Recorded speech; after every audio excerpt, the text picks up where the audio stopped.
whoever thought that there has been some form of injustice on him, we are all humans.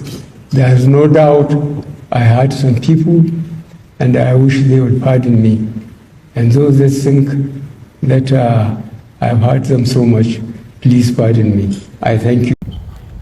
Wato a zahirin gaskiya ni Malo dan Sokoto na san cewa kamar sauran 'yan Najeriya ni ma ina da haƙƙi. Ba zan kuma bari a rufe bawa Buhari da wannan haƙƙi ba. Ni dai na haƙƙi na yahe. Kuma ina fata kuma sauran mutane 'yan Najeriya za mu yahe mishi kamar yadda ya roƙe mu, kasancewar kowane ɗan adam ajizi ne kuma kowa tare yake bai cika 10 ba.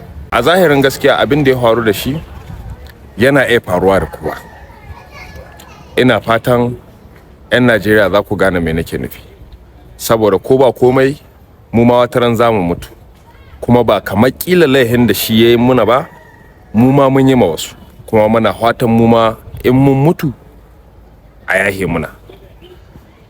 Ni dai na yahe maka Baba Buhari, kuma ina fata Allah Ubangiji ya ji kanka, ya gafarta maka, Allah ya sanyaya, Allah Ubangiji ya karbi bakuncinka, Allah ya albarkaci abin da ka bari, Allah shi yahe muna baki daya.